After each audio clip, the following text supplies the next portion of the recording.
foi a partir dessa lei. Mostra aí, Maria, fala um pouquinho do crachá pra gente. Isso, esse aqui é o cordão, todo mundo conhece, né? Sim. Que é para mostrar, né, doenças, transtornos ocultos, né, que a pessoa olha e não sabe, né? Então, esse aqui é o do meu filho, né? Aí ontem foi um dia assim ele ficou muito feliz, foi o dia que a carteirinha do autista dele chegou no VaptVupt, e como ele já tem 18 anos, ele mesmo foi buscar, né? Já estão organizando o crachazinho para colocar aqui. Então, do lado de dentro desse cordão tem a fita, né, com quebra-cabeça. O pessoal de casa às vezes não sabe, né? O quebra-cabeça, né? A peça, porque o quebra-cabeça é de montar. Como ninguém tem certeza, não tem estudos, na literatura não existe algo afirmando de onde que vem o autismo, como que surgiu, por que uma pessoa tem, a outra não tem. Então é algo a se descobrir ainda, né? Uma peça para se encaixar, para se descobrir. E o girassol está aqui, né? Porque o girassol está sempre voltado para a luz, né? Está sempre buscando, né? Força, buscando entendimento. Ele precisa do sol, né? Então esse cordãozinho é para isso. E ele está todo orgulhoso, esperando o crachazinho para ele usar. Bom, então assim, nessas duas leis é importante vocês aprofundarem mais, né? E também as mães que estão em casa, que têm crianças autistas, têm alguns direitos que às vezes eles nem sabem. A lei garante, por exemplo, o LOAS, né, que é aquele benefício para crianças de baixa renda. Então, às vezes a mãe pensa assim, não, só porque a criança tem autismo, eu vou conseguir. Né? Na verdade, o LOAS, vocês entendem, são para pessoas que têm deficiência, algum transtorno, uma pessoa que está em vulnerabilidade social. Então, não vai encaixar com todos os casos. Alguma criança daqui tem LOAS? Tem, Beatriz? Você já tem? Elisandra? Não, né? Ainda não. Ainda não, e pode ser que não consiga, porque tem os critérios, né? Por exemplo, se a mãe, o pai tem carteira assinada, né? Então não encaixa na lei, né? Porque é para crianças mesmo em vulnerabilidade, né? Que as famílias não têm condições de manter, né, todas as terapias necessárias.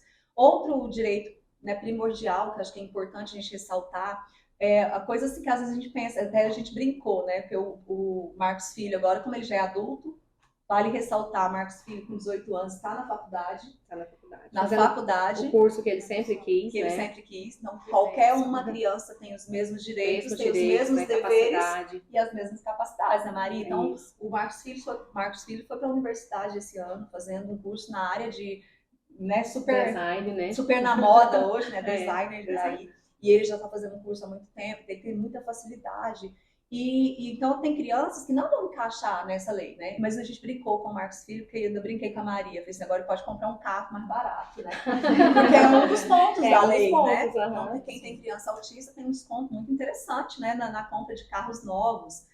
O exemplo, tem direito do estacionamento, lá no estacionamento, reservado para as crianças autistas. Por quê? Porque muitas crianças autistas, com o seu jeito, né, de viver, muitos são muito... eles são nervosos, eles às vezes surtam, né? A intolerância, né? Então precisa ter o estacionamento lá, aqueles locais preferencial para ele também. Então o crachazinho, né? Ele é importante vocês ensinarem os filhos a usar esse crachá, porque ele já vai identificar. Vocês viram recentemente na mídia, né? De uma criança que entrou num voo, né? No avião e sofreu preconceito, né? E isso é muito sério. Mas se ele está com um cordãozinho, já está identificado, né? Não precisa de expor, né? Já está muito, né? Igual a comissária de bordo lá, né? Que fez era para a criança sentar e colocar o cinto, passou na televisão, isso foi muito ruim, né? Quem conhece, né? Quem sente na pele, né? Nossa, foi muito assim, eu fiquei assim muito emocionada de assistir e ver a luta daquele pai naquele momento. Só para finalizar a passagem aqui do Marcos Filho, na época da pandemia, nós tínhamos um computador para nós três usarmos, né? Então, assim, ele usava de manhã na aula dele, a Mariana usava à tarde e eu usava à noite para estudar e organizar as aulas remotas da escola, porque nós ficamos mais de 500 dias em casa. E um dia, na nossa plataforma na Educa BVG, a gente tinha uma live para assistir, né? E a live era sobre autismo. E aí ele interessou tanto pelo assunto, que tudo que a professora falava na live, aí ele estava no canto do quarto, o computador ficava no quarto dele. Aí ele estava no canto do quarto, ele foi aproximando do computador, da live, né? E aí tudo que a professora falava, ele falava assim, mãe, eu tenho isso. Ela falava outra coisa, mãe, eu tenho isso. Aí foram as 4 características, né, que a professora citou, e aí ela finalizou a live e falou assim, mãe, eu tenho tudo que ela falou, eu não tenho autismo, não. Aí eu levei pro lado da brincadeira, né? E falei assim, não, você é tão bagunçado, desorganizado com as suas coisas que você não tem. Porque a gente tem aquele pensamento que é tudo organizadinho, né? E todos os autistas vai ser todo metódico. E não é assim, né? E ele também, a descoberta, assim, demorou, apesar de eu estar na escola, né? de estar estudando tanto, de estar buscando tanto, porque ele nasceu de 6 meses, é uma criança de prematuro extremo, ele nasceu de 6 meses, eu mãe de primeira viagem, né? Tudo para mim era normal, porque a pediatra falava, não, demorou a andar, é normal. Demorou a falar, coloca na escola. Foi para a escola bem cedo, né? Aí fez toda a educação infantil, fez maternal, fez toda a educação infantil.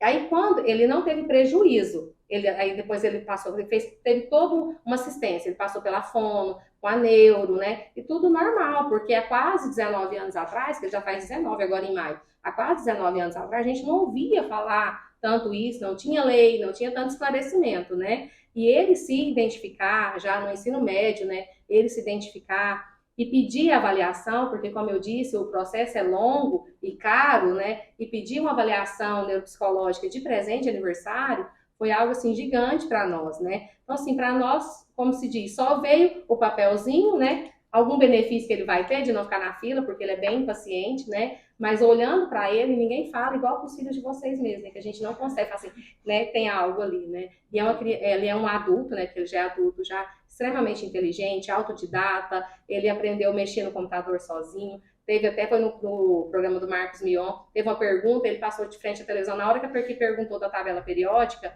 foi onde que acendeu mais assim. Ele passou de frente à televisão e a pessoa respondeu na televisão errado, ele falou assim, respondeu errado, mas eu achei que era brincando, porque ele gosta demais de brincar com a gente em casa, né? Aí ele voltou com um copo de água e falou assim, tá vendo? Eu falei que estava errado. Aí eu falei assim, como que você sabia? Ele falou assim, não, eu sei a tabela periódica toda. Eu falei, mas como que você sabe? Ele falou, não, eu sei. Eu não sei explicar como eu sei, mas eu sei. E aí a gente já estava nessa conversa. Quando a Joyce falou da Francélia, a Francélia foi a peça, né? Uma peça fundamental para esse diagnóstico, né? Porque por causa da ansiedade dele de ter ficado tanto tempo fora da escola e quando voltou, ele já não queria mais estar na escola, para ele tanto fazia as aulas presenciais retornarem ou não, ele não queria mais ir, ele começou a fazer terapia com a Francélia e diante de tantas idas e vindas da Francélia, ela conversou com ele e ela conversou comigo, que ela sempre dá o feedback, né, como que foi a sessão, e ela falou assim, Maria, leva ele, né, para fazer a avaliação, dá esse presente para ele. Então, assim, ela foi peça fundamental. Ela é a terapeuta dele, a psicóloga dele, mas eles são amigos, têm a mesma confiança que a Ana Flávia tem na monitora, o Marcos tem essa ligação muito forte com a Francélia, e é primordial a gente entender, vou usar a fala da Bia, foi libertador receber o papelzinho pequenininho, desse tamanhozinho, com o CID dele, né, pra gente respeitar, porque às vezes o Marcos Cid não veio, um churrasco, o Marcos Cid não veio. Ele gosta tanto de churrasco, mas ele não tá aqui na igreja. Aí o Marcos Cid não veio de novo, ele gosta tanto, porque ele gosta muito, né? Não veio, né? É uma festa de um conhecido nosso. Ai, cadê o Marcos Cid? Não, tá lá estudando, tá fazendo alguma coisa. Então hoje eu posso falar, né? Não, ele não se sente bem, ele preferiu ficar, quer que eu leve comida, quer que eu leve o docinho, né? Continua gostando de vocês, só porque ele não quer participar. É onde que a gente já começa a respeitar os limites, né, que ele tem. E assim, acho que é importante, a gente falou da Francélia, né? A gente não pode ser injusto aqui. A gente tem muitos profissionais já estudando, né? E que tá dando esse apoio, né? Só que como eu estava falando das leis, não é tão lindo, né? Como a gente fala. Existem as leis, toda lei precisa. Leis existe. O Brasil é um país assim que tem muita lei, mas a lei precisa ser cumprida. Então tem muita coisa que ainda não está sendo cumprida. Então, na lei de 2012 garante aí o acesso à saúde de qualidade. O que é esse acesso à saúde tem importância, né? Para identificar. Só que o que a gente percebe? Que não é tão fácil assim, porque a gente não consegue isso via público, né? É muito demorado, o sistema é muito demorado, então a gente precisa de percorrer um longo caminho, né, nesse sentido. Então, o que acontece? Às vezes a gente tem que pagar, muita gente não tem condições, né? Porque é um processo longo. Primeiro eu tenho que passar pelo neurologista, pediátrico, que já não é fácil por meio de plano de saúde. Depois ele tem que fazer uma avaliação que não é barata, né? Então ainda o sistema público, né, de saúde ainda está muito deficitário nesse sentido, né? E a gente precisa garantir esses direitos para as crianças. Não é fácil, né, para essas crianças autistas. Não é fácil assim como a gente... Por isso que eu sempre digo, não podemos romantizar a situação, né? Mas para a gente continuar a nossa conversa, a gente não tem muito tempo, né? É uma conversa, a gente ficaria aqui o dia todo, ficaria conversando. Com certeza. Com certeza.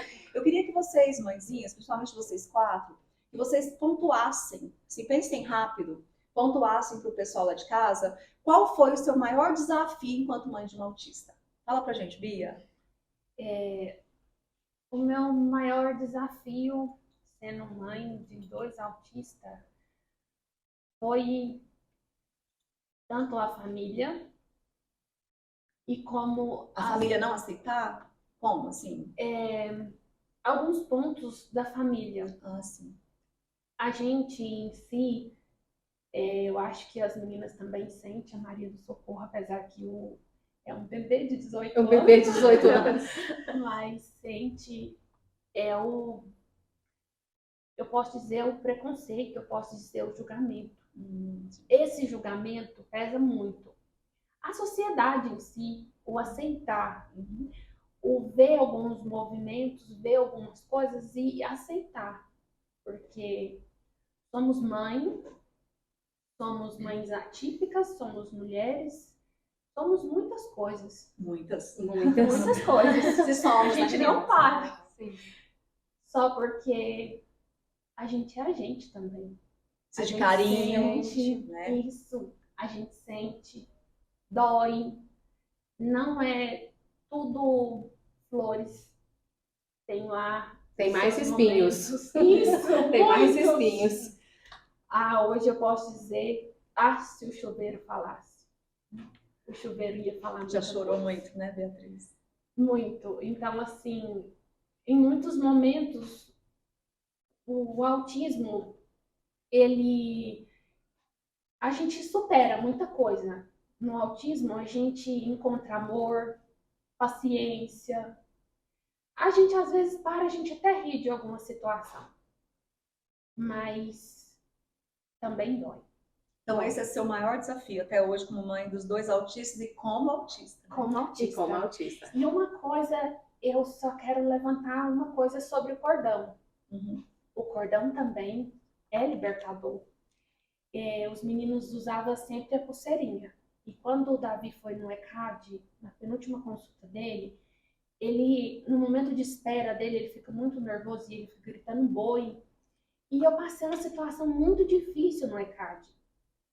E aí, o doutor Eduardo falou para mim, Bia, não usa pulseirinha. Porque o Davi, ele não pode usar pulseirinha, ele tem que usar o colar, porque vai ficar mais fácil. Mais A identificação, né? Isso. Por conta da situação que eu passei no ECAD. E eu fui com ele com colar. Foi libertador o colar. Porque ele gritou boi, ele foi e até chamou as meninas, as recepcionistas de pichula, mas foi libertador porque agiu com ele normal. Porque, na verdade, vocês têm que estar sempre justificando, né? Isso. E as pessoas ficam olhando, não é verdade? Falando. E os olhares dói. Deus. Esse dói mais. E o seu, Elisandra? Você que é mãe recente aí, descoberta de uma mãezinha atípica, qual o seu maior desafio até agora? Resume aí pra nós, o que você acha? Meu maior desafio foi lidar com o lado emocional dela e querer super proteger ela. Ainda bem que a mãezinha falou sobre isso. Eu sempre quis super proteger ela, né? Mas é como se eu quisesse criar ela dentro de uma bolha mesmo. E é possível? Sim, Voltar para a barriga. E ao mesmo tempo não queria que ela fosse vítima, não queria assim, que ela vivesse um vitimismo. Falar para ela, né, mostrar para ela que ela tem capacidade, que ela vai conseguir fazer as coisas dela, encorajar todo dia. Encorajar ela, né? Então, meu maior desafio foi esse, foi tentar, né, querer colocar ela dentro de uma bolha, super proteger mesmo sabendo que eu tinha que soltar, deixar ela voar. Nós já temos 2 pontos. Uma, né, a mãezinha, a Beatriz, diz que o maior desafio é o preconceito, o julgamento, e você, a superproteção. São 2 pontos primordiais aí. Vamos lá. E você, Micaela? Então, o meu ponto primordial é a culpa materna. Porque a gente se culpa muito, principalmente mãe. Que a mãe, se ela não se culpar, né? Sim. Nós somos dramáticos. Isso. E a mãe atípica, eu acredito que se culpa mais ainda. Eu tive, depois do Arthur nascer, não entendia a forma que ele, por ele ser tão hiperativo, não entendia até os 4 anos depois do laudo, né? E assim, antes, quando ele estava mais ou menos com uns 2 anos, eu tive uma crise de ansiedade muito forte. Então eu tive que buscar ajuda mesmo, entendendo como ajudar ele. Porque eu sempre que ele fosse muito educado, uma criança sociável e, como se diz, criança de pandemia. Então, assim, era muito difícil. E a culpa ela vem para machucar mesmo, porque é difícil você se superar